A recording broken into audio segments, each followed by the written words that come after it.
Hi guys, last எபிசோடில் பார்த்தீங்கன்னா நம்ம இளவரசர் இருக்கார்ல, அவரு நம்ம ஹீரோயினை பார்த்துருப்பாரு. பார்த்த உடனே சரி, பட் ஹீரோயின் மாஸ்க் போட்டிருக்காங்காட்டி அவருக்கு அடையாளம் தெரியாது.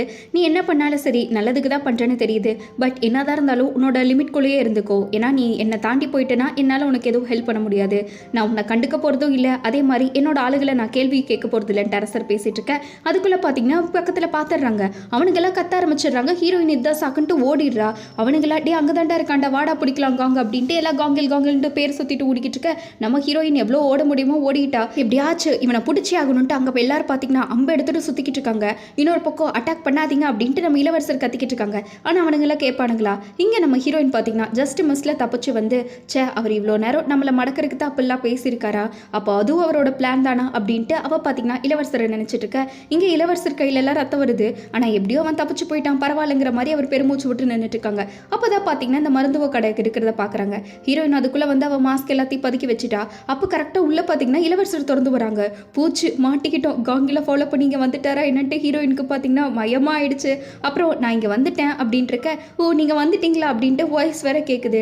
ஹீரோக்கு தெரிஞ்சிருது இந்த மாதிரி ஹீரோயின் தான் அப்படின்ட்டு. ஆனால் அவருக்கு என்ன ஞாபகம் இருக்குன்னா அன்னைக்கு பார்த்துருப்பார்ல அந்த பொண்ணு தான் அப்படின்ட்டு அவர் வேற இந்த மாதிரி நீ தானே அது நான் கண்டுபிடிச்சிட்டேன் உன்ன அப்படின்ட்டு சொல்லிட்டு இருக்காங்க. போச்சுடா செத்தடான்ட்டு ஹீரோயினுக்குடா பயம் ஆயிடுச்சு. அந்த சில்க் ஷோ நீ தானே அப்படின்ட்டு இருக்க. இவளுக்கு சில்கா அப்படின்ட்டு அப்போதான் கொஞ்சம் ஃப்ளாஷ்பேக் வருது. அன்னைக்கு நம்ம ஹீரோயின் நல்லா ட்ரெஸ்ஸை போட்டிருப்பார்ல, பத்தாவதுக்கு கிஸ் வேற பண்ணியிருப்பார்ல. ஐயோ போச்சு நம்ம வேற முத்த வேற கொடுத்து வச்சிருக்கோம் அப்படின்ட்டு ஹீரோயின் என்ன நினச்சிருப்பானா, இவ ஆக்சுவலாக காணவில்லைன்னு சொல்லிட்டு ஹீரோவை போட்டிருப்பா. அதுக்கு தான் வந்திருக்காங்கன்னு நினச்சிட்டு இருப்பா. ஒருவேளை நம்ம ஹீரோ அதுக்கு தான் தேடி வந்துட்டாரோ என்னன்ட்டு இவளுக்கு ஒன்றுமே புரியல எதுக்கு வந்துட்டாருன்னு. ஓ நீங்களா, அன்னைக்கு நான் ஏதோ தெரியாமல் பதட்டத்தில் பண்ணிட்டேன், அதை பற்றிலாம் தப்பாக எடுத்துக்காதீங்கன்னு இருக்க. அப்போ நீ என்னை கன்வின்ஸ் பண்ணிட்டு இருக்கே பொண்ட்டு ஹீரோ கேட்டுக்கிட்டு இருக்காங்க. அதெல்லாம் ஒன்றும் இல்லை, நான் தெரியாமல் பண்ணிட்டேன், உங்கள்கிட்ட நான் மன்னிப்பு கேட்கணும்னு அதனால பல நாள் காத்துட்டு இருந்தேங்கிற மாதிரி சொல்லிக்கிட்டு இருக்க. ஹீரோ பார்த்தீங்கன்னா பார்த்துக்கிட்டு இருக்காங்க. என்னதான் இருந்தாலும் உங்களோட இதுக்கு நான் அப்படி பண்ணியிருக்க கூடாது, நீங்கள் வேற நான் வேறன்ட்டு இருக்க. அதை பற்றி நீ ஏன் இப்போ பேசிகிட்டு இருக்க, இப்போ மன்னிப்பா நீ கேட்க போறேன்ட்டு இருக்காரு. ஆமாம் தோ நான் என்னதான் இருந்தாலும் உங்களை விட கீழே, அது உங்களுக்கே தெரியும், உங்கள் கிளாஸ் வேறு என் கிளாஸ் வேறு, அப்படி ஒரு நோபல் மேன் கிட்ட நான் அப்படி பண்ணியிருக்க கூடாது, தயவு செஞ்சு மன்னிச்சிடுங்க அப்படின்ட்டு அவள் கேட்டுக்கிட்டு இருக்க. ஹீரோ பார்த்தீங்கன்னா நீ நிஜமாலுமே அப்போ மன்னிப்பு கேட்டுட்டு இருக்க அப்படிங்கிறாங்க. ஆமாம் அப்படின்ட்டு ஹீரோயின் பார்த்தீங்கன்னா நான் தெரியாமல் பண்ணிட்டேங்கிற மாதிரி சொல்லிட்டு இருக்க. அவருக்கு மனசே இல்லை அவள் மன்னிப்பு கேட்டோன்னே. நான் கூட நீ நிஜமாலுமே தெரிஞ்சதா பண்ண அப்படின்ட்டு இருக்க. இல்லை அது ஒரு மிஸ் அண்டர்ஸ்டாண்டிங்னு இவ சொல்லிடுறா. போது நிறுத்து, இதுக்கு மேலே எதுவுமே பேசாத, ஏன்னா அதில் ஏன் தப்பு இருக்குல்லங்கிற மாதிரி இளவரசர் பேசிட்டு இருக்க. அவ கோவிச்சுட்டு போயிடுறா. ஒரு நிமிஷம் இல்லை, இப்போ நீ எதுக்கு இப்படிலாம் பண்ணிட்டு இருக்க அப்படின்ட்டு இருக்க. ஹீரோயின் பார்த்தீங்கன்னா நீங்கள் அந்த நோட்டீஸுக்கு இது பார்த்தீங்களான்னு கேட்குறா. அவர் என்ன நோட்டீஸ்ன்னு கேட்க. அப்போ தான் ஹீரோயினுக்கு தெரியுது இவருக்கு நோட்டீஸ் மேட்ரும் தெரியாது அப்படின்ட்டு. டக்குன்னு பார்த்தீங்கன்னா ரத்தம் வேற வந்துகிட்டு இருக்க. என்ன இது இப்படி ரத்தம் வந்துட்டு இருக்கு அப்படின்ட்டு ஹீரோயின் பார்த்தீங்கன்னா அப்போவே மருந்து போட்டு விட்டுட்டு இருக்கா. ஜஸ்ட் மிஸ் 2 கண்டத்துலேருந்து தப்பிச்சுட்டப்பான்ட்டு அவளுக்கு பக்குன்னு இருந்தாலும் அவள் பார்த்தீங்கன்னா நீங்கள் யாருக்காக இப்படிலாம் பண்ணிக்கிட்டு இருக்கீங்கன்னு இருக்க. ஒருத்தனை நான் பிடிக்கணும், அவனை ட்ரை பண்ணேன், பட் அவனை நான் கடைசியில் தப்பிக்க விட்டுட்டேன், கண்டிப்பாக அவன் தப்பிச்சிருப்பான்னு நினைக்கிறேன், ரொம்ப நல்லவங்கிற மாதிரி அவர் பேசிக்கிட்டு இருக்க. ஹீரோயினுக்கு இப்போ தான் ஒரு முக்கியமான விஷயமே தெரியுது. ஆக்சுவலாக இதுக்கும் இளவரசருக்கும் காரணமே இல்லைன்ட்டு அவர் பேசுகிறத வச்சு கண்டுபிடிச்சிடலாம். கண்டிப்பாக அவன் சேஃபாக தானே போயிருப்பான் இருக்க. ஆமாம் நீங்கள் எதுக்கு அவனை பற்றி இவ்வளோ கவலைப்பட்டு இருக்கீங்கன்னு இருக்க. நம்ம ஹீரோயினுக்கு பார்த்தீங்கன்னா இவளை தப்பாக நினச்சிட்டால அதை பற்றி ஃபீல் பண்ணிக்கிட்டு இருக்கா. அவளை காப்பாத்துறதுக்காக இப்படி காயெல்லாம் வாங்கிட்டு வந்திருக்காரு இளவரசர்ன்ட்டு பார்த்துக்கிட்டு இருக்க. நீ ஏன் இப்படி பார்க்குறேன்ட்டு இளவரசர் கேட்குறாங்க. இல்லை எனக்கு கண்ணு தெரியல அதனால தான்ட்டு ஹீரோயின் பார்த்தீங்கன்னா கையை பிடிச்சி இழுத்துட்டு இருக்கா. நீங்கள் ஹெல்ப் பண்ணாலும் பார்த்தீங்கன்னா ரொம்ப கிரேட்ஃபுல்லாக உங்களுக்குன்ட்டு இருக்க. இல்லை அவனுக்கு நான் தான் கிரேட்ஃபுல்லாக இருக்கணும், அவன் நிறைய விஷயத்த பண்ணியிருக்கான், எப்படியோ அவன் நல்லா இருந்தால் சரிங்கிற மாதிரி சொல்லிட்டு இருக்க.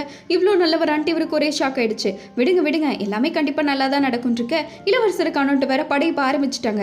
எப்படியாச்சும் அவரை கண்டுபிடிச்சி கொண்டு வாங்க அப்படின்ட்டு இளவரசரை மேலே அடுத்த டார்கெட்டை போட்டுக்கிட்டு இருக்க. ஹீரோயின் பார்த்தீங்கன்னா இங்கே மாதிரி நிறைய மூலிகையெல்லாம் இல்லை, அதனால நான் இருந்ததை வச்சு கட்டி விட்டுட்டு இருக்கேன்னு சொல்லிக்கிட்டு இருக்கா. ஏன் மூலிகைக்கெல்லாம் என்னாச்சுன்னு இருக்க. அதெல்லாம் பத்தாது, நிறையா கஸ்டமர்ஸ் வருவாங்க, பட் பாவம் அவங்களுக்கு மூலிகையே இருக்காதுங்கிற மாதிரி அவ சொல்லிக்கிட்டு இருக்க. இங்கே ஹீரோ பார்த்தீங்கன்னா அதை பார்க்க தான் நான் வந்திருக்கேன், நான் இந்த மாதிரி எல்லாத்தையும் கண்காணிச்சுட்டு போக தான் வந்திருக்கேன், உனக்கு எதனா உதவினா சொல்லு அப்படின்ட்டு இருக்காங்க. அன்னைக்கு நான் கூட நீ ஏதோ தப்புலாம் பண்ணலை, நீ தெரிஞ்சுதான் பண்ணினேன், எனக்கு கிஸ் பண்ணேன்னு சொல்லிட்டு நினச்சிட்டு இருந்தேன், ஆனால் நீ ஒரு மிஸ்டேக்குன்னு சொல்லிட்டல, இதுக்கப்புறம் தான் புரியுது, நான் கூட நீ அதுக்கு பொறுப்பேற்றுப்ப அப்படின்னு நான் உங்ககிட்ட பேசலான்னு வந்தேன், ஆனால் நான் தான் கற்பனை வளர்த்துட்டு போலன்ட்டு ஹீரோ பார்த்தீங்கன்னா அவரோட ஃபீலிங்கை இன்டெரக்டாக சொல்லிட்டு நம்ம ஹீரோயின்ட்ட போயிட்டு இருக்க. அட ஒரு நிமிஷம் இருங்கன்ட்டு ஹீரோயினும் பின்னாடியே போயிட்டு இருக்கா. நீங்கள் கோவப்பட்டுட்டீங்களான்ட்டு இருக்க. நான் கோவப்படுறதுக்கு என்ன இருக்குது அப்படின்ட்டு ஹீரோ பார்த்தீங்கன்னா கோவப்பட்டுட்டு தான் போயிட்டுருக்காரு. இதோ என்னோட மன்னிச்சிரு, நான் உன்னை பற்றி தப்பாக புரிஞ்சுக்கிட்டதுங்கிற மாதிரி அவரை சொல்லிட்டு எனக்கு என்ன தேவைங்கிறது இன்னைக்காச்சும் எனக்கு தெரிஞ்சதே அப்படின்ட்டு அவரை மூஞ்சி எடுத்துகிட்டு போயிட்டுருக்க. இவருக்கு எதுக்கு கோச்சிருக்காருனே தெரியல, ஏன் இப்படி போடுறாருன்ட்டு அவர் இருக்கா. இன்னொரு பக்கம் நம்ம பாடி கார்டு தான் பாவம் ஹீரோயின் போஸ்டராக வச்சு தேடி கண்டுபிடிச்சிட்டு வந்துட்டுருக்க. அவர் இனிமேல் எதுக்கு யூஸ் ஆகாது, இனிமேல் நீ இந்த பொண்ணை தேடவும் வேண்டாம், போய் தேடணுன்னா அப்புறம் இருக்கு உனக்குன்ட்டு அவர் பார்த்தீங்கன்னா பாடி கார்டு மேலே கத்திக்கிட்டு இருக்காரு சம்மந்தமே இல்லாமல். கரெக்டாக இப்போ இளவரசர் வேற பார்த்துட்டாங்க ஆளுக. நீங்கள் நீங்கள் நல்லா தானே இருக்கீங்க, உங்களுக்கு எதுவும் பிரச்சனையே இல்லைன்னு இருக்க. இல்லை நான் நல்லா தான் இருக்கேன், அவன் ஓடிட்டாங்க ஆங்கிலு, அவனை தான் நான் ஃபாலோ பண்ணி போனுங்கிற மாதிரி காப்பாற்றி விட்டுறாரு. இன்னொரு பக்கம் ஹீரோயின் பார்த்தீங்கன்னா அப்படியே குழம்பி போய் வந்துக்கிட்டு இருக்க. அப்போ தான் அவரோட கஸ்டமர் இருக்காங்களே ஒரு குழந்தையோட அம்மா, அவங்க நின்றுக்கிட்டு இருக்காங்க. அட உங்ககிட்ட ஒரு முக்கியமான விஷயம் சொல்லணும், என்ன ஆச்சு தெரியுமா உனக்கு அப்படின்ட்டு கூட்டிகிட்டு போகிறாங்க. பார்த்தா தான் தெரியுது அவங்க ஃபுல்லாமே அரிசியாக இருக்குது அப்படின்ட்டு. இவங்களுக்கு நான் ஒரே ஷாக்கு, எப்படி இவ்வளோ அரிசி அப்படின்ட்டு ஹீரோயின் கேட்டுக்கிட்டு இருக்க. தோ அந்த இளவரசர் இருக்கார்ல, அவர்கிட்ட தான் நாங்கள் போய் பேசணும், அவர் இவ்வளோ கொடுத்து விட்டுருக்காரு, ரொம்ப நல்லவர் தான் அப்படின்ட்டு இருக்க. ஆமாம் நல்லவர் தான்ட்டு ஹீரோயின் சொல்லிக்கிட்டு இருக்கா. சே நான் கூட என்னென்னமோ நினச்சேன், பரவாயில்ல நல்லவராக தான் இருக்காருன்ட்டு ஹீரோயின் பார்த்தீங்கன்னா அவரை பற்றி ஒரு நல்ல அபிப்பிராயம் இருக்குது. பட் நம்ம ஹீரோயினுக்கு நம்ம இளவரசர் தான் இளவரசன்ட்டு தெரியாது, யாரோ ஒருத்தவங்கன்னு நினச்சிட்டு இருக்கா. இங்கே அந்த ஃப்ராடு பண்ணுவான்ல அந்த மந்திரியை தான் காட்டுறாங்க. அவன் பார்த்தீங்கன்னா சீஃப் கிட்ட ஏதோ வாக்குவாதம் படிக்கிட்டு இருக்கான். என்னன்னா இனிமேல் அரசருக்கு எழுதுகிற மெடல் கூட பார்த்தீங்கன்னா சீஃப் நான் படிச்சுட்டு தான் கொடுப்பேன்னு சொல்லிக்கிட்டு இருக்கான். இது ஒன்றும் முட்டாள்தனமா இல்லையா அப்படின்ட்டு அவன் பார்த்தீங்கன்னா அவன் கிட்ட கத்திக்கிட்டு இருக்க. அந்த சீஃப் பதிலுக்கு ஏதோ ஒரு புக்கு கொடுக்குறான். இந்த புக்கில் கொஞ்சம் ஓப்பன் பண்ணி பாருன்னு இருக்க. இவன் பண்ண எல்லா ஃப்ராடுத்தனமும் அந்த புக்கில் தான் இருக்குது. யார் யார்கிட்ட என்னென்ன கொள்ளை அடிச்சிருக்கான், எத்தனை பேர்த்துக்கிட்ட சொத்து, எத்தனை ஏக்கரை ஏமாந்து வாங்கியிருக்கான்ட்டு எல்லா டீட்டெயில்ஸும் அதில் இருக்குது. எத்தனை பேரை கொண்டான்னு கூட இருக்குது. இது எல்லா பாவத்தையும் அரசர்கிட்ட கொடுத்தா என்ன ஆகும்னு இருக்க. இப்போ நீ என்ன பண்ணிட்டு இருக்கேன்னு தெரியுமான்ட்டு அவன் பார்த்தீங்கன்னா கத்திக்கிட்டு இருக்கான். நீ என்ன வேணாலும் பண்ணிக்கோ, ஆனால் எனக்கு கவலையே இல்லைங்கிற மாதிரி சீஃப் நான் நீ இந்த போஸ்டிங்கில் இருக்கணும்னு ஆசைப்பட்றேன் அப்படின்ட்டு சொல்லிக்கிட்டு இருக்கான். என்ன சொல்கிற அப்படின்ட்டு அவன் கேட்டுக்கிட்டு இருக்க. ஆமாம் நீ இதே மாதிரியே சைலண்ட்டாக கம்முன்னு என் பேச்சு கேட்டு இருந்தனா உனக்கு இந்த போஸ்டிங் இருக்கும், இல்லைனா உன் வேலை உனக்குன்ட்டு இல்லை பார்த்துக்கோ அப்படின்ட்டு கிட்டத்தட்ட பிளாக்மெயில் மாதிரி பண்ணி விட்டுறான். இன்னொரு பக்கம் நம்ம ஹீரோயினோட அப்பா இருக்காங்களே அவங்க கிட்ட பையன் போய் சண்டை கட்டிக்கிட்டு இருக்கான். எதுக்கு இந்த மாதிரி கிஃப்ட் எல்லாம் கொடுத்தீங்க அப்படின்ட்டு. நான் பேசாமல் வேலைக்காரியா ஹீரோயின் உங்களோட பொண்ணாக பிறந்திருக்கலாம் போல, எப்போவுமே நான் அப்படி தானே ட்ரீட் பண்ணிட்டு இருக்கேன். எக்ஸாம் ரிசல்ட் வேற வரப்போகுது, அதில் மட்டும் நான் பாஸ் ஆகலான்னா இனி எனக்கு அதுக்கு சேர்த்து அவமானம் தானே, நான் உங்களுக்கு பிறந்திருக்கவே கூடாதுங்கிற மாதிரி அவங்க கரிச்சு கொட்டிட்டு அவங்க அப்பாவை தொட்டிட்டு போயிட்டு இருக்க. இன்னொரு பக்கம் அந்த ரெண்டாவது பையன் இருக்கான்ல அவனை தான் காட்டுறாங்க. அவன் பார்த்தீங்கன்னா டாப்பர் ஃபர்ஸ்ட் கிளாஸில் மார்க் வாங்கிட்டு வந்திருக்கான். அவங்க அண்ணா உடனே எதானே பார்த்தேன் ஏன் தம்பி ஆச்சுன்ட்டு அவ்வளோ பெருமையாக பேசிக்கிட்டு இருக்காங்க. அதே சமயத்தில் பார்த்தீங்கன்னா இந்த கிஃப்ட் எல்லாம் ரிட்டர்ன் பண்ணி விட்டுட்டாங்களே அந்த மாதிரி கிஃப்ட் எல்லாம் வீட்டுக்கு வந்துட்டு இருக்கு. அந்த வயசானவனுக்கு எவ்வளோ திமிரு இருந்தால் இப்பெல்லாம் பண்ணுவான் இருக்க. அப்புறம் தான் அவங்க தம்பி கிட்ட சொல்கிறாங்க, நீ வெளியூரில் படிக்க போனல அதுதான் உனக்கு மேட்ரு தெரியல, இதோ இந்த கிஃப்ட் எல்லாம் கொடுத்து விடுறான்ல அவன் வேற யாருமே இல்லை, நம்ம அப்பாவோட ஃப்ரெண்டு இருக்கான்ல அவன் தான், அவனோட பொண்ணை தான் நம்ம வீட்டுக்கு கூட்டிகிட்டு வர போகிறோம். ஆனால் பாவம் அது நம்மளுக்கெல்லாம் மருமகளாக இல்லை, நம்ம தாத்தாக்கு மனைவியா, அவள் மட்டும் இந்த வீட்டுக்குள்ளே இருக்கட்டும், அதுக்கப்புறம் இருக்க அவளுக்கு அவளை ஒன்றுமே பண்ண விட மாட்டேன் பாரு, சித்திரவாதப்படுத்த போகிறோம் பாருன்ட்டு அவன் வெறியில் சுற்றிக்கிட்டு இருக்கான். பத்தாதுக்கு தெரியாமல் இடிச்சது கூட அவன் பார்த்தீங்கன்னா பல்லார்னு வீசி அடைஞ்சிட்டு இருக்க. இதுலேயே தெரியுது அவன் எவ்வளோ பெரிய கொடூரமானவன்ட்டு. தம்பிக்காரனே பார்த்தீங்கன்னா ஒரு நிமிஷம் நம்ம ஹீரோயினை நினச்சி ஃபீல் பண்ணுற அளவுக்கு அவன் பார்வை இருக்குது. நம்ம ஹீரோயின் இங்கே வந்து அவள் வாழ்க்கை சரி இருக்காதுன்னு மட்டும் தெரியுது. இன்னொரு பக்கம் நம்ம ஹீரோயின் பார்த்தீங்கன்னா அங்கே ரெடி ஆகிட்டு இருக்க. கரெக்டாக அந்த மருத்துவத்துக்கு யாரோ வந்திருக்காங்க.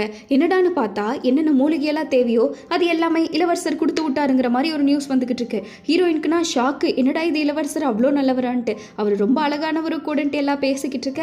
இவ்வளோ திறமையான நம்ம இளவரசருங்கிற மாதிரி நம்ம ஹீரோயின் பார்த்துக்கிட்டு இருக்கா. ஆனால் அவளுக்கு யாருன்னே தெரியாது. ஆனால் நம்ம இளவரசர் பார்த்தீங்கன்னா இன்னொரு பக்கம் ராணியை பார்க்கலான்னு வந்திருக்காங்க. ஆனால் ராணி தான் கோபத்தில் இருக்காங்களே, பார்க்க முடியாதுங்கிற மாதிரி சொல்லிடுறாங்க. சரி நான் நாளைக்கு வந்து பார்த்துக்கிறேன் அப்படின்ட்டு இளவரசர் இந்த மாதிரி நான் சொன்ன பொருள் எல்லாம் அனுப்ப சொல்லி அனுப்பி வச்சிட்டியா அப்படின்ட்டு இருக்காங்க. ஆமாம் அந்த பொருள் எல்லாம் அனுப்பி வச்சுட்டேன், இளவரசர் தான் கொடுக்க சொன்னார்னு சொல்லிட்டேன். அவளுக்கு மட்டும் நீங்கள் இளவரசர்னு தெரிஞ்சா பெரிய ஷாக் ஆகிடுவா பாருங்க. ஏன்னா அந்த அளவுக்கு நம்ம பண்ணி வச்சிருக்கோம். வேணும்னா சொல்லுங்க, நம்ம வேணா போய் எக்ஸ்பிளனேஷன் மாதிரி ஒரு ரவுண்ட் சாட்டை போய் பார்த்துட்டு வரலாம் அந்த கடைக்கு. ஏன்னா நம்ம மருந்தெல்லாம் கொடுத்து விட்டுருக்கோம்ல, சேர்ந்துருச்சா இல்லையான்னு தெரியணும்ல அப்படின்ட்டு இருக்க. இளவரசர் இதுவும் நல்ல ஐடியா மாதிரி தான் இருக்கு, நீ என்ன பண்ணு உடனே ஒரு குதிரையும் நல்லா சூப்பரான ஜம்முன்னு ஒரு துணியையும் ரெடி பண்ணி பார்ப்போம் அப்படின்ட்டு ஆர்டர் கொடுத்துட்டு இருக்க. இன்னொரு பக்கம் கல்யாணமாக போதில்ல அந்த பொண்ணு தான் பார்த்தீங்கன்னா அவள் ஷாப்பிங்க்கு வந்திருப்பா போல. அங்கே குடும்ப ப்ளவுஸ்ன்ட்டு எல்லாத்தையுமே பார்த்துக்கிட்டு இருக்கா. அப்போதான் அவளுக்கு கூட இருக்க பொண்ணு பார்த்தீங்கன்னா சரியாக கலாய்ச்சிட்டு இருக்கா. புக்கெல்லாம் படிக்க ஆரம்பிச்சிட்டிங்க, இப்போ போய் இதை செக் பண்ணிக்கிட்டு இருக்கீங்க அப்படின்ட்டு இருக்க. வாயை மூடி அப்படின்ட்டு அவளும் பார்த்தீங்கன்னா வாயை மேலே கை வச்சுட்டு இருக்கா. பட் அந்த டைமில் பார்த்தீங்கன்னா இந்த பொண்ணோட அண்ணன் வேற வந்துடுறான். ஐயோ உங்கள் அண்ணன் அங்கே தான் இருக்காருன்ட்டு இவ பார்த்தீங்கன்னா எஸ் ஆயிடுறா. இவளுக்கு எங்கே ஓடுறதுனே தெரியல, எங்கடி போனன்ட்டு எங்கே போய் சுற்றினாலும் சரி கடைசியில் பார்த்தீங்கன்னா அவங்க அண்ணன் தான் ஆப்போசிட்டில் வந்துட்டு இருக்கான். இந்த பக்கம் போனாலும் அவன் தான் நிற்கிறான். சரி அந்த பக்கம் போகலான்ட்டு இவ அப்படி ஓடினாலும் கரெக்ட் அங்கேயே அவங்க அண்ணன் தான் நிற்கிறான். போச்சு இன்னைக்கு நான் செத்தேன், நான் தப்பிக்கிறதுக்கு வழியே இல்லைன்ட்டு அவள் பார்த்தீங்கன்னா கம்ப்ளீட்டாக லாக் ஆயிடுறா. அப்போ தான் அவள் பார்க்குறா நம்ம இளவரசர் இருக்கார்ல அவர் குதிரை மேலே போயிட்டு இருக்காரு.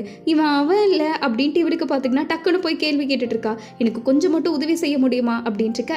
கரெக்டாக அவங்க அண்ணன் வரும்போது இளவரசருக்கு பின்னாடி இவன் முக்காடை போட்டு போயிட்டு இருக்கா. ஆனால் அவங்க அண்ணன் பார்த்தீங்கன்னா யார் வீட்டு புள்ளனோ பேரை கெடுத்துட்டு இருக்கா பாருன்ட்டு இவன் தங்கச்சின்னு தெரியாமல் அவளையே கழுவி ஊற்றிட்டு போயிட்டு இருக்கான். அவர் போயிட்டாரு கொஞ்சம் இறங்குறீங்களாங்கிற மாதிரி அவன் இழப்பிட்டு விட்டுட்டு இருக்க. அவளும் பார்த்தீங்கன்னா நல்ல வேலை போயிட்டாருன்ட்டு கிரிப்பராட்ட பதறிக்கிட்டு இருக்கா.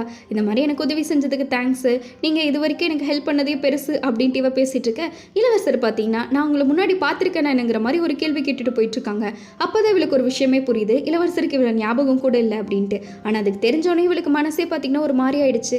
அவருக்கு நான் ஞாபகத்தில் கூட இல்லை அப்படின்னா நான் ஞாபகம் வர மாதிரி இவருக்கு ஒன்றுமே பண்ணலை போல அப்படின்ட்டு போகிற இளவரசர் அப்படியே ஏக்கமாக அதே ஃபீல் பண்ணி பார்த்துக்கிட்டு இருக்க.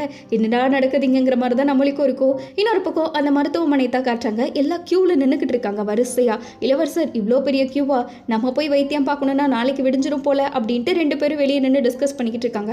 அப்போ பார்த்தீங்கன்னா கூட்டத்திலே ஒரு அம்மா மயக்கம் போட்டு விழுந்துடுறாங்க. ஃபிக்ஸ் வந்த மாதிரி ஆயிடுச்சு. ஹீரோயின் தான் பார்த்தீங்கன்னா பதறி அடிச்சுட்டு ஓடி வந்துக்கிட்டு இருக்கா. அங்கே வந்து அவங்கள தூக்கிட்டு போகிறக்குள்ள, ஆனால் தூக்கிட்டு போனால் ஃபிக்ஸ் ஜாஸ்தி ஆகிடும், அதனால இப்பயே ஸ்டேபிள் படுத்தணுன்ட்டு நம்ம ஹீரோயின் பார்த்தீங்கன்னா எவ்வளவோ போராடிக்கிட்டு இருக்கா. அந்த அம்மா இவ கையை பிடிச்சி கிளின்னு கிழிச்சிட்டு இருக்குதானா. அப்போ தான் கரெக்டாக இளவரசர் இருக்கார்ல, அவர் போய் அவர் துணியை மேலே போத்திட்டு இந்த மாதிரி நீ பண்ணு, நான் உனக்கு ஹெல்ப் பண்ணுறேன் அப்படின்ட்டு 2 பேரும் சேர்ந்து குணப்படுத்திக்கிட்டு இருக்காங்க. அப்படியே ஹீரோயின் கொஞ்சம் கொஞ்சமாக கண்ட்ரோல் பண்ணி வந்துட்டு இருக்க, அவங்களும் கொஞ்சம் கொஞ்சமாக கண்ட்ரோல் பண்ணிட்டு இருக்காங்க. ஆனால் ஹீரோவோட பார்வை எல்லாமே நம்ம ஹீரோயின் இருக்கால அவ மேலே தான் இருக்கு. அவர் பார்த்தீங்கன்னா அப்படியே மெய் மறந்த மாதிரி நம்ம ஹீரோயின் அப்படியே பார்த்துக்கிட்டு இருக்க. அந்த இடத்துக்கு மருத்துவர் இருக்காரு, அவரும் வந்துட்டாரு. வந்த உடனே கூட்டிட்டு போங்க உள்ள அப்படின்ட்டு அந்த அம்மாவை தூக்கிட்டு போயிடுறாங்க. போன உடனே நம்ம ஹீரோயின் பார்த்தீங்கன்னா அவங்க அம்மா பின்னாடியே போயிட்டு இருக்கா. ஆனால் இளவரசர் நம்ம ஹீரோயின் மேலேயே வச்சுக்கன்னு வாங்காம பார்த்துக்கிட்டு இருக்க. 1/2 மணி நேரம் கழிச்சு எங்கே போனார் அவருன்ட்டு நம்ம ஹீரோயின் துணியை கொடுக்கறதுக்காக தேடி வந்துகிட்டு இருக்கா. இங்கே காணோம், ஒரு வேலை போயிட்டாரா என்னன்ட்டு நம்ம ஹீரோயின் தேடி வந்துட்டு இருக்க. இளவரசர் வந்துட்டாரு. வந்த உடனே இந்தாங்க உங்க துணி, ரொம்பவே தேங்க்ஸ், நீங்க மட்டும் இல்லைனா என்ன ஆயிருக்கிறதுன்னு இருக்க. அவர் பார்த்தீங்கன்னா துணியை போடுறாரு, பட் கட்டல அவருக்கு. ஏதோ இந்த பழக்கத்தை மட்டும் நீங்க மாற்றவே மாட்டீங்களேன்ட்டு நம்ம ஹீரோயின் இருக்கால அவ தான் திட்டிக்கிட்டே கட்டி விட்டுட்டு இருக்கா. அப்பதான் இளவரசர் பார்த்தீங்கன்னா இவ கையில் அடிபட்டு இருக்கிறத பார்க்குறாரு. பார்த்த உடனே அவர் டக்குன்ட்டு அந்த துணி இருக்குல்ல அதை கிழிக்கிறாரு. என்ன பண்ணிட்டு இருக்கீங்க அப்படின்ட்டு இளவரசர் கேட்க, இதோ உன் கையை காட்டுங்கிற மாதிரி ஹீரோயின்ட்ட பேசிக்கிட்டு இருக்காரு. இல்லை பரவாயில்ல நானே பார்த்துக்கிறேன், இந்த பிரச்சனை ஒன்றும் பெருசு இல்லைன்னு இருக்க, நீ எனக்கு எவ்வளோ உதவி பண்ணியிருக்க, கைமாறு பண்ணுறக்கு எனக்கு இது ஒரு வாய்ப்பாவாச்சு கூட அப்படின்ட்டு இருக்க. அவளுக்கும் வேற வழி இல்லை. சரி இந்தாங்க அப்படின்ட்டு அவளும் பார்த்தீங்கன்னா கையை கொடுக்குறா. சரி உன் பேர் என்ன அப்படின்ட்டு, நான் இந்த மாதிரி ஹாங் குடும்பத்தை சேர்ந்தவன்ட்டு நம்ம ஹீரோயின் அவளோட பேரையே சொல்கிறா. ஓ அப்படியா, சரி சும்மா தான் கேட்டேன் அப்படின்ட்டு இருக்காங்க. ஆமாம் இந்த இடத்துக்கு நீங்கள் எதுக்கு வந்திருக்கீங்க, உங்களுக்கு இந்த இடத்துல என்ன வேலைன்னு இருக்க, சும்மா தான் வர்றக்கு என்ன காரணமாக தேவைங்கிற மாதிரி இளவரசர் சொல்லிட்டு இருக்காங்க. தோ இதை நான் திருப்பி கொடுத்துட்றேன், உங்களுக்கு ரொம்ப ஜாஸ்தியாக இருக்கும் போல் துணியோட வேலை அப்படின்ட்டு ஹீரோயின் பார்த்தீங்கன்னா கொடுத்துட்றேன்னு பேசிக்கிட்டு இருக்கா. அப்போ கரெக்டாக இந்த மாதிரி மெடிசன்லாம் வந்திருக்குன்னு சொல்லிட்டு இருக்க. அதை பார்க்க தான் நான் வந்துட்டு ஹீரோ சொல்கிறாங்க. அதுக்கு இன்னொரு பக்கம் அமைச்சர் பார்த்தீங்கன்னா வீட்டில் இருக்க எல்லாத்தையும் உடச்சு போட்டு எப்படியாச்சும் அந்த சீஃபை பற்றி எதனா மேட்ரை கண்டுபிடிச்சு கொண்டு வந்துட்டு சரியான காண்டில் உட்காந்துக்கிட்டு இருக்கான். அந்த புக்கை பார்க்கும் போதுலேயும் எனக்கு கடுப்பேறுது. பக்கத்தில் இருக்கிற நெருப்பில் பொட்டி உட்காந்துக்கிட்டு இருக்க. அவன் ஒய்ஃப் வந்து வீட்டை பார்க்குறாங்க. என்னங்க நீங்கள் பண்ணி வச்சிருக்கீங்க அப்படின்ட்டு இருக்க. இந்த அமைச்சர் பார்த்தீங்கன்னா எதுவுமே பேசாமல் போயிடுறான். பட் அவங்களுக்கு தான் உடம்பு முடியல, அப்படியே திண்டாடிக்கிட்டு இருக்காங்க. இதை எப்படியே க்ளீன் பண்ணிவிடுமா அப்படின்ட்டு அந்த குழந்தையோட அம்மா இருப்பாங்களே அவங்க கிட்ட சொல்லிட்டு இருக்க. அவங்க பார்த்தீங்கன்னா வீட்டை க்ளீன் பண்ணிக்கிட்டு இருக்காங்க. ஆனால் அவங்க கைக்கு அந்த புக்கு போகுது. இன்னொரு பக்கம் ஹீரோயின் பார்த்தீங்கன்னா இந்த மாதிரி இளவரசர் இது எல்லாத்தையும் அமுச்சு விட்ருக்காரு, ரொம்பவே நல்லவராக இருப்பார் போலன்ட்டு பேசிக்கிட்டு இருக்கா. ஆமாம் இளவரசர் நானும் ரொம்ப க்ளோஸு தெரியுமா, 2 பேரும் அப்படி இருப்போம், நீ அவரை பற்றி என்ன நினைக்கிற அப்படின்னு ஹீரோயின்ட்ட கேட்டுக்கிட்டு இருக்க. அவர் எப்போ பார்த்தாலும் வெட்டியாக ஊர் சுற்றிட்டு இருப்பாருப்பாமா அப்படின்ட்டு அவள் பார்த்தீங்கன்னா மொக்கையாக இருக்கிற மாதிரியே சொல்லிட்டு இருக்கா. இளவரசருக்கு அப்படியெல்லாம் இல்லையே, அவர் நாட்டை அப்படியே சும்மா பார்த்துக்கிட்டு இருப்பாரு அதுதான் அப்படின்ட்டு இருக்க. அவர் சரியான பொம்பளை பொறுக்கின்னு கூட சொல்லியிருக்காங்கிற மாதிரி சொல்லிட்டு இருக்கா. அப்படிலாம் இல்லையே, அவருக்கு இது வரைக்கும் ஃபர்ஸ்ட் லவ் கூட இருந்ததில்ல தெரியுமா அப்படின்ட்டு ஹீரோ பார்த்தீங்கன்னா அவனை சொன்ன மாதிரியே பேசிக்கிட்டு இருக்க. ஹீரோயின் சரி உங்கள் க்ளோஸ் ஃப்ரெண்டுன்னு தெரியுது, நான் தெரியாமல் சொல்லிட்டேன் மன்னிச்சிடுங்க, நான் இதெல்லாம் பெருசாக எடுத்துட்டு அவர்கிட்ட போய் போட்டு விட்டுறாதீங்கன்ட்டு கதறிக்கிட்டு இருக்கா. அச்சோ கொஞ்சம் ஓவராக தான் போயிட்டோமோன்னு ஹீரோ நினச்சிட்டு இருக்க. கரெக்டாக அந்த இடத்துக்கு மருத்துவர் வந்துடுறாரு. வந்த உடனே இந்த மாதிரி எல்லாத்தையும் பருப்பாக பார்த்து எடுத்து வச்சுட்டு டக்குன்னு நம்ம வேலையை ஆரம்பிக்கணும்னு இருக்க அப்படின்ட்டு ஹீரோ பார்த்தீங்கன்னா ஒரு சவுண்டு விடுறாரு. ஆமாம் இங்கே நிற்கிறது யாரு, இவன் எதுக்கு இங்கே நின்றுட்டுருக்கான் அப்படின்னு கேட்டுக்கிட்டு இருக்க. இந்த மாதிரி ப்ளே பாய்க்கெல்லாம் நம்ம இடத்துல என்ன வேலைங்கிற மாதிரி அவர் கேட்டுக்கிட்டு இருக்காங்க. ஹீரோ நீங்கள் நினைக்கிற மாதிரிலாம் ஒன்றும் இல்லைன்ட்டு இருக்க. அதான் நான் பார்த்தனே அப்படின்ட்டு 2 பேரும் சண்டை கட்ட ஆரம்பிச்சிட்டாங்க. ஆக்சுவலாக அன்றைக்கி நீங்கள் தப்பாக புரிஞ்சுக்கிட்டீங்க, அது வேற ஒரு மேட்ரு அப்படின்ட்டு ஹீரோ பேசிகிட்டு இருக்காரு. வேற ஒரு மேட்ருனா அந்த பொண்ணு எதுக்கு மூஞ்சியெல்லாம் மூடிட்டு போகணும், இப்படி தான் உன்னோட வீட்டு பொண்ணாக இருந்தால் மூஞ்சி மூடிட்டு போன நீ விடுவியாங்கிற மாதிரி அவர் கத்த ஆரம்பிச்சிட்டாங்க. ஹீரோயின் அப்படியா எந்த பொண்ணு கூட்டிகிட்டு போனீங்கன்ட்டு இருக்க. ஹீரோ பார்த்தீங்கன்னா எவ்வளோ சமாளிக்க முடியுமோ சமாளிச்சுட்டு இருக்காங்க. ஆனால் ஹீரோயின் அடுத்தடுத்து கேள்வி வேற கேட்டுக்கிட்டு இருக்க. இவர் கேட்டாலும் அவள் திரும்ப கேட்டுக்கிட்டு இருக்க. இவர் குழப்பி போயிட்டு இருக்கேன்ட்டு அதோட இந்த எபிசோட காமெடியாக முடிக்கிறாங்க. எப்படி கைஸ், எப்படியோ பல நாள் கேட்டுக்கிட்டு இருந்தீங்க ஹிஸ்டாரிக்கல்னு நானும் போட்டுட்டேன். சரி நீங்கள் பாருங்கள், இனிமேல் நான் இந்த ட்ராமாவை கண்டினியூ பண்ணுறேன். அப்படியே 2 நாளைக்கு ஒரு எபிசோடாச்சும் கண்டிப்பாக ரிலீஸ் பண்ணிடுறேன். கோச்சுக்காதீங்க. பிடிச்சிருந்தா லைக் ஷேர் எல்லாம் பண்ணிடுங்க. இந்த எபிசோட் நல்லா இருந்துச்சா இல்லையா, நீங்கள் வெயிட் பண்ணதுக்கு ஒர்த்தா இல்லையான்னு மறக்காமல் கமெண்ட்டில் சொல்லிட்டு போங்க. அடுத்து ஒரு பக்காவான எபிசோடில் மீட் பண்ணுவோம். அது வரைக்கும் பாய் ஸ்வீட்டீஸ்.